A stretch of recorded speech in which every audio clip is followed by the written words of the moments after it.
মৰমৰ ছাত্ৰ ছাত্ৰীসকল তোমালোকক এবিসি কোচিং চেণ্টাৰলৈ স্বাগতম জনাইছো আৰু আজি আমাৰ লগত কি কৰিম যে এক্সাৰসাইজ 1.3 তোমালোকক আগৰ ভিডিও বিলাক দিয়া হৈছে তোমালোকে নিশ্চয় তাৰ পৰা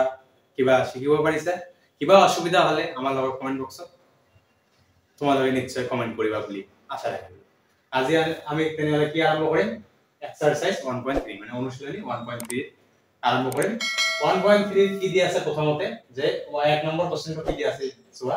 দেখুৱা যে √5 টো অপৰিমেয় মানে আমাৰ কি কৰিব লাগে √5 টো অপৰিমেয় এটো কি কৰিব লাগে প্ৰমাণ কৰিব লাগে মানে দেখুৱাব লাগে তেনহলে আমি কি কৰিম ইয়াতে চোৱা কি আছে √5 টো অপৰিমেয় বুলি আছে আমি কি কৰিম বিৰুদ্ধভাৱে ধৰি লম মানে কি কৰিম যে এটো উল্টাভাৱে আমি কি কৰিম ধৰি লম কি ধৰি লম যে বিৰুদ্ধভাৱে ধৰা হল বিৰুদ্ধভাৱে আমি কি ধৰি লৈছো যে বিৰুদ্ধভাৱে ধৰি লৈছো ধৰা হল √5 টো পৰিমেয় মানে আমি কি কৰিলো ইয়া উল্টা কৰি কি কৰিলো √5 টো পৰিমেয় বুলি ধৰি ললো তেন্তে কি হ'ব তেন্তে হ'ব যে √5 ইকুৱেল টু a/b যত a আৰু b কি হ'ব সহমূলিক b not equal to কি হ'ব 0 মানে কি এটো যদি আমি কি কৰো যে পৰিমেয় বুলি যদি ধৰি লও তেনেহলে কি হ'ব পৰিমেয় ধৰি ললে আমি কি জানো যে পৰিমেয় ধৰি ললে কি হয় p by q হয় আৰু q not equal to কি হয় 0 হয় তেনেহলে কি হ'ব যে √5 টো কি হ'ব a/b হ'ব মানে কি p by q যত a আৰু b টো কি হ'ব সহমূলিক হ'ব আৰু লগতে কি হ'ব b not equal to 0 মানে a b টো কি হ'ব not equal to 0 হ'ব বা এটো কি হ'ব এটো এনেকৈ লিখিব পাৰো কি যে a/b তেনেহলে কি হ'ব b not equal to 0 হয় না নহয় তেনেহলে ইয়াতে লিখিলো যে যত a আৰু b টো কি সহমূলিক আৰু লগতে কি b টো not equal to 0 মানে কি পৰিমেয় ধৰি ললে তেনেহলে কি হ'ব a/b হ'ব তেনেহলে কি পালো ইয়াতে √5 তেনেহলে √5 টো লিখিলো এইফালে কি পালো a/b কি কৰিলো দুয়োফালে বৰ্গ কৰি মানে কি ইয়াতে বৰ্গ কৰিলো √5 টো বৰ্গ কৰিলো লগতে কি কৰিব লাগিব a/b টো বৰ্গ কৰিব লাগিব কিয় কাৰণ এটা বৰ্গ কৰিলে আনটা বৰ্গ নকৰিলে নহব তেনে কি কৰিব লাগিব দুয়োটাকে বৰ্গ কৰিব লাগিব এই কাৰণে আমি কি কৰিলো √5 টো বৰ্গ কৰিলো আৰু লগতে a/b টো √5 কৰিলো মানে বৰ্গ কৰিলো তেনেহলে কি হ'ব √5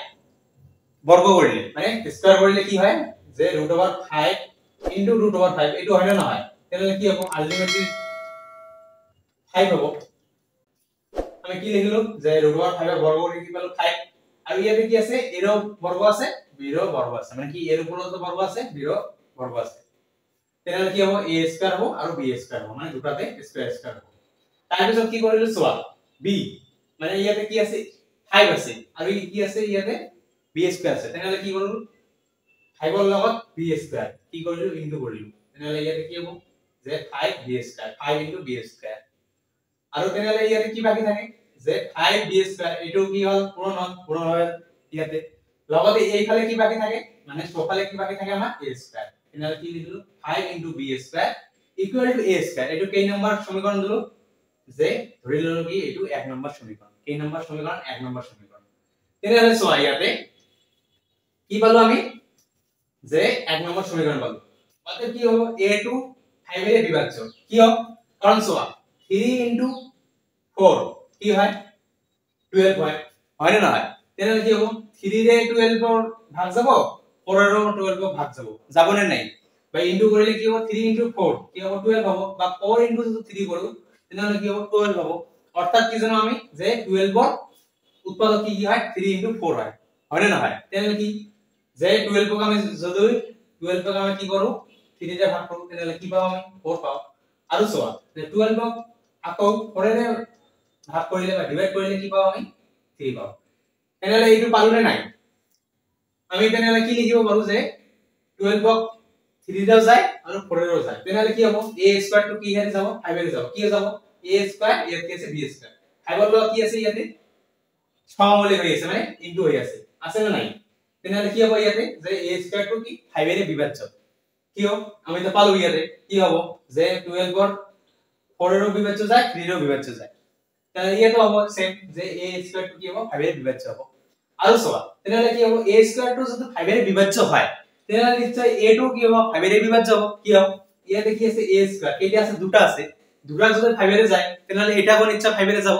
তেনে ইয়াতে কি দিলো যে গতিকে a টো 5 এর বিভাজ্য a স্কয়ার 5 এর বিভাজ্য হয় তেনে a স্কয়ার টু 5 এর বিভাজ্য হলে কি হবে a টু 5 এর বিভাজ্য হবে নিশ্চয় তাহলে আমি এটু এই লইকে বুঝি পাইছো না নাই সোয়া ইয়ার পিছত টু এতিয়া সোয়া আমি কি পালো যে ধরা হল মানে কি বলবো আমি যে ইয়ার আগতে আমি কি লিখিলু আমি কি কিমান দুই পাইছো ইয়ার আগতে যে a2 যদি 5 এর বিভাজ্য হয় তেনেহলে মানে a স্কয়ার টু যদি 5 এর বিভাজ্য হয় তেনেহলে কি হবে a2 5 এর বিভাজ্য হবে এতিয়া সোয়া কি লিখিলু আমি যে ধরা হল কিয় ধরা হল কারণ আমি ইয়ারে কি কৰিম ধৰি ললো কি ধৰি ললো যে a = 5c মানে a2 ক আমি কি লিখিম ইয়াৰ আগতে কি পাইছো আমি যে a পাইছো এটা কি পাইছো যে 5b² = a পাইছো নে নাই তাতে এইটো আমি কি কৰিম এতিয়া যে a = 5c মানে কি a এর মানটো আমি কি লিখিম 5c যত c এটা অখণ্ড সংখ্যা মানে c এই c টো কি আছে এটা অখণ্ড সংখ্যা বুলি আমি ধৰি ললো এতিয়া চোৱা 1 ৰ পৰা আমি কি পাইছো 1 নম্বৰ সমীকৰণ তাতে দিছিলু নে নাই তেনেহলে কি হ'ব 1 ৰ পৰা আমি কি পালো যে 5b² = 5c² কি পালো ইয়াতে যে তাতে কি পাইছিলু যে 5b² = a² এটো পাইছো না নাই তেনেহলে আমি ইয়াতে কি ধৰি লৈছো যে a = 5c ধৰি লৈছো না নাই তেনেহলে কি হ'ব a ঠাইত কি হ'ব 5c হ'ব কি আছিল তাৰ ওপৰত স্কয়াৰ আছিল তেনেহলে কি হ'ব স্কয়াৰ দিছো না নাই তেনেহলে কি আছিল ইয়াতে যে 5b² = 5c² c টু কৰ পৰা পালো যে a = 5c ধৰি লৈছো তেনেহলে a ঠাইত কি হ'ব 5c কি আছিল ইয়াতে স্কয়াৰ আছিল তেনেহলে ইয়াতে স্কয়াৰ হ'ব কি 1 ৰ a এৰ মান ধৰি a এৰ মানটো আমি কি আছিল 5c ধৰি লৈছো না নাই এই কাৰণে ইয়াতে বহাই তেনেহলে সোৱা কি হ'ব ইয়াতে যে 5b² এইটো নমালো 5b² = কি হয় 5c² কি হ'ব 5 মানে কি হয় 5 * 5 কি হয় 5 * 5 25 হয় তেনেহলে কি লিখিলো আমি 25 কি আছে ইয়াৰ পৰা c² তেনেহলে c² লগতে হল এতিয়া সোৱা কি আছে ইয়াতে 5b² তেনেহলে b² যদি আমি এফালে আনো তেনেহলে কি হ'ব ইয়াৰ লগত কি আছে পূৰণ আছে এইটো ইনটু আছে ইনটু থাকিলে কি হ'ব এফালে আনিলে মানে বাওফালৰ পৰা সফালে আনিলে কি হয় ইনটু থাকিলে কি হয় ডিভাইড হয় তেনেহলে কি হল যে 25/5 লগতে কি আছে যে c² লগতে c² টো দিলু তেনেহলে 5 ক 25 এর কাটিলে কি হয় 5 5 গুণ কিমান হয় 25 অর্থাৎ যে 5 5 গুণ কি হয় 5 * 5 কি হয় 25 হয় তেনেহলে আমি কি পালো 5 পালো তেনেহলে সো ইয়াতে কি আছে b² = কি পালো আমি যে 5c² বল তেনেহলে সো b2 আকৌ কি হয় b² টো কি হয় 5 এর বিভাজ্য হয় কি হয় ইয়াৰ আগতে আমি পাইছিলো এটা কি পাইছিলো যে 3 পূৰণ 4 কিমান হয় 12 এই সূত্র মতে কি হয় যে b² টো কি হয় 5 এর বিভাজ্য হয় তাহলে কি হবে নিশ্চয় b2 ও 5 এর বিভাজ্য হবে তাহলে আমি পালো কি যে b² টো 5 এর বিভাজ্য গতিকে b2 কি হয় 5 এর বিভাজ্য এতিয়া তাৰ পিছত এতিয়া সওয়া যে আমি ইয়াৰ আগৰ কি বিলাকত কি পালো যে কি পালো আগৰ বিলাকৰ পৰা যে দেখা গল যে মানে কি কি দেখিলু a আৰু b দুটাই 5 এৰ বিভাজ্য হয় মানে কি আমি অঙ্কবিলাক যে কৰিলু তাৰ পৰা কি পালো যে a আৰু b দুটাই 5 এৰ বিভাজ্য অৰ্থাৎ a আৰু b 1 এৰ বাইৰেও সাধাৰণ উৎপাদক 5 আছে কি আছে a আৰু b 1 এৰ বাইৰে মানে 1 এৰ বাইৰেও কি আছে আকো সাধাৰণ আৰু এটা সাধারণ উৎপাদক আছে কি আছে এটো 5 আছে যেটো অসম্ভব কি এটো সম্ভব কি নহয় এটো কি হবে অসম্ভব কারণ a আৰু b সহমৌলিক a আৰু b টো কি সহমৌলিক এতিয়া চোৱা সহমৌলিকটো আকো কি সহমৌলিক মানে হল যে যেটো a আৰু b 1 এর বাইরে কি হয় অন্য সাধারণ উৎপাদক কি থাকে এগিয়ে থাকে অর্থাৎ এটাই থাকে বা কি আছে যে 1 এর বাইরে অন্য উৎপাদক নাই সাধারণ উৎপাদক নাই তাহলে কি হবে যে আমি কি বলতে নালে যে সহমৌলিক মানে হল a আৰু b 1 এর বাইরে অন্য সাধারণ উৎপাদক নাই মানে কি আছে যে খালি এটাই আছে কি আছে হেতু উৎপাদক 1 আছে তাহলে সবা বা নাইলে আমি কি কৰিব পাৰো যে a আৰু b এটা সংখ্যার বাইরে আর কোন সংখ্যার কি হয় কি না যায় ভাগ না যায় তাহলে আমি কি বলবো একটু সহমৌলিক পাবো অর্থাৎ a আৰু b কি পাবো সহমৌলিক পাবো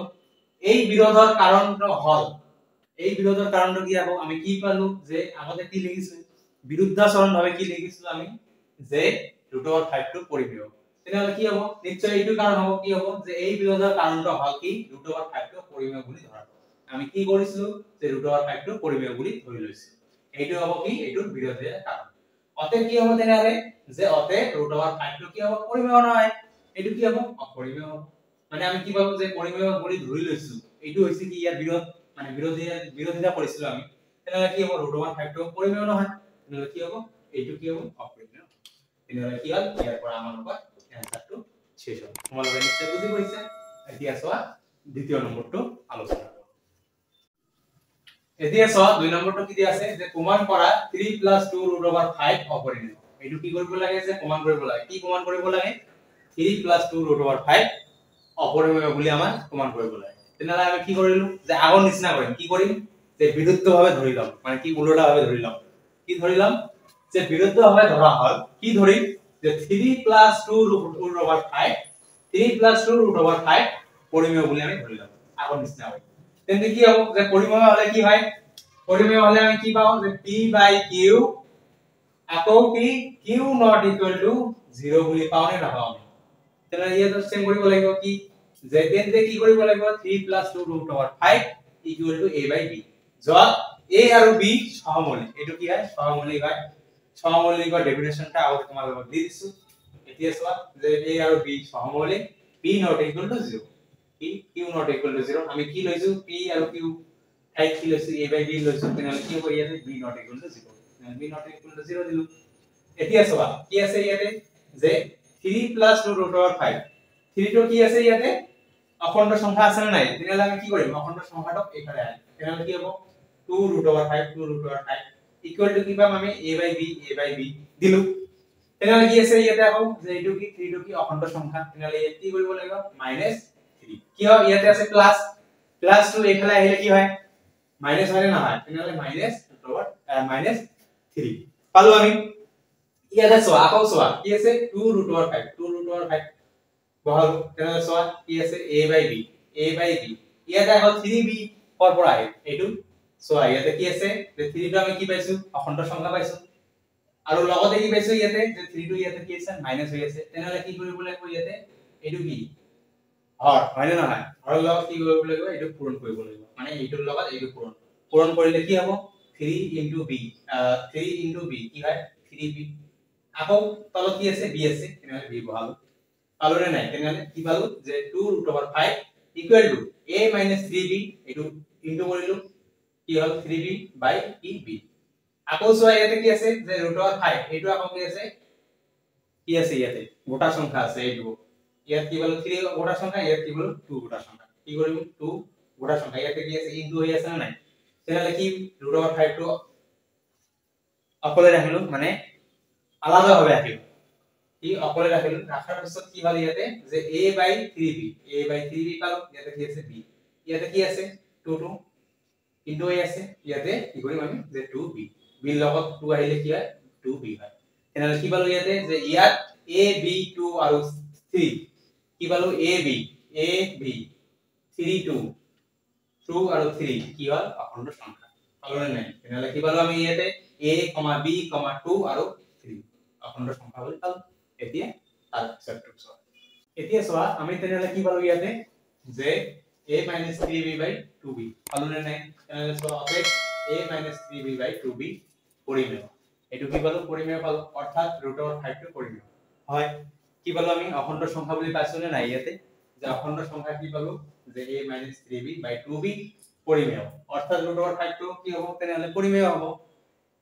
কিন্তু ইয়াতে আৰু এটা কথা আছে কিন্তু ইয়ে √5 অপৰিমেয় এই সত্যতা বিৰোধ কৰে আগতে কি পাইছিল আগৰটো যে √5 টো কি হয় অপৰিমেয় হয় এটো পাইছো নে নাই তেনেহলে কি হ'ব ইয়াতে √5 টো পৰিমেয় বুলি দিছো তেনেহলে কি হ'ব এই সূত্ৰটোৰ কি হ'ব ইয়াতে এই সত্যটাৰ কি হ'ব বিৰোধ কৰিব নাই নিশ্চয় বিৰোধ কৰিব তেনেহলে কি হ'ব কিন্তু ইয়ে √5 অপৰিমেয় এই সূত্ৰটোৰ কি কৰে বিৰোধ কৰে অতএব কি হ'ব 3 + 2 √5 পৰিমেয় নহয় এটো কি হ'ব অপৰিমেয় কি হ'ব কাৰণ √5 টো আগতে আমি কি পাইছিলো অপৰিমেয় বুলি পাইছিলো কিন্তু ইয়াতে নিশ্চয় এই √5 টো কি হ'ব পৰিমেয় নহব অপৰিমেয় হ'ব আৰু এটা চোৱা কি হয় যে a - 3b/2b এটো কি হয় পৰিমেয় হয় কি অপৰিমেয় হয় কাৰণ চোৱা অখণ্ড সংখ্যাৰ ক্ষেত্ৰত প্লাস মাইনাস ডিভাইড ইনটু এই সকলবিলাক কি হয় পৰিমেয় হয় কি হয় যে কাৰণ কি হয় অখণ্ড সংখ্যাৰ ক্ষেত্ৰত প্লাস মাইনাস ইনটু আৰু কি ডিভাইড এটো কি হয় সকলো সময়তে কি হয় পৰিমেয় সংখ্যা হয়